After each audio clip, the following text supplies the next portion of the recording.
வருமானத்திற்கு அதிகமாக சொத்து சேர்த்ததாக தொடரப்பட்ட வழக்கில் அமைச்சர் பொன்முடி சென்னை உயர்நீதிமன்றத்தில் 10 மணியளவில் ஆஜராக இருக்கும் நிலையில் அவரது வீட்டிலிருந்து நீதிமன்றத்திற்கு புறப்பட்டு சென்றுள்ளார். கூடுதல் விவரங்களை செய்தியாளர் செந்தமிழ் வழங்க கேட்கலாம்.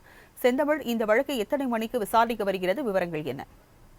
வணக்கம் ராஜலட்சுமி. வருமானத்திற்கு அதிகமாக 1,75,00,000 ரூபாய் சொத்து சேர்த்ததாக தொடரப்பட்ட வழக்கில் அமைச்சர் பொன்முடி உள்ளிட்டோரை விடுதலை செய்த தீர்ப்பை ரத்து செய்து தீர்ப்பளித்த சென்னை உயர்நீதிமன்றம் தண்டனை விவரங்களை அறிவிப்பதற்காக டிசம்பர் 21ஆம் தேதி, அதாவது இன்று ஆஜராகும்படி பொன்முடி உள்ளிட்டோருக்கு உத்தரவிட்டிருந்தது. இதன் காரணமாக எம்எல்ஏவாக நீடிக்கும் தகுதியை பொன்முடி இழக்கிறார். கடந்த 2006 2011ஆம் ஆண்டு வரை திமுக உயர்கல்வித்துறை அமைச்சராக பதவி வகித்த போது வருமானத்திற்கு அதிகமாக 1,75,00,000 ரூபாய் சொத்து சேர்த்ததாக அமைச்சர் பொன்முடி மற்றும் அவரது மனைவி விசாலாட்சி ஆகியோருக்கு எதிராக 2011ஆம் ஆண்டு விழுப்புரம் மாவட்ட லஞ்ச ஒழிப்புத்துறை வழக்கு பதிவு செய்திருந்தது.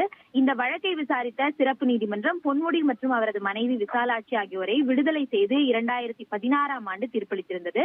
இந்த தீர்ப்பை எதிர்த்து லஞ்ச ஒழிப்புத்துறை போலீசார் மேல்முறையீடு செய்திருந்தார்கள்.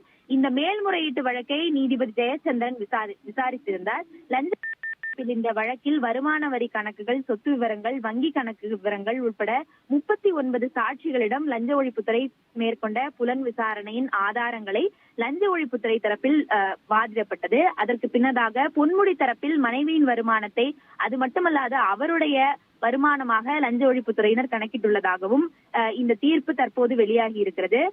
காலை 10 மணிக்கு அவர் சென்னை உயர்நீதிமன்றத்தில் ஆஜராக வேண்டும் என்று ஏற்கனவே நீதிமன்றம் கூறியிருந்தது போல தற்போது அவருடைய வீட்டில் இருந்து கிளம்பி அவர் நீதிமன்றத்தை நோக்கி சென்று கொண்டிருக்கிறார்.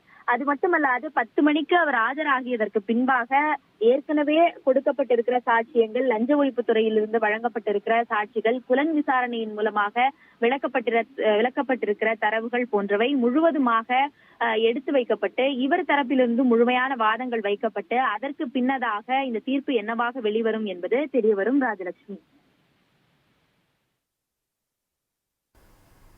விவரங்களுக்கு நன்றி செந்தமிழ்.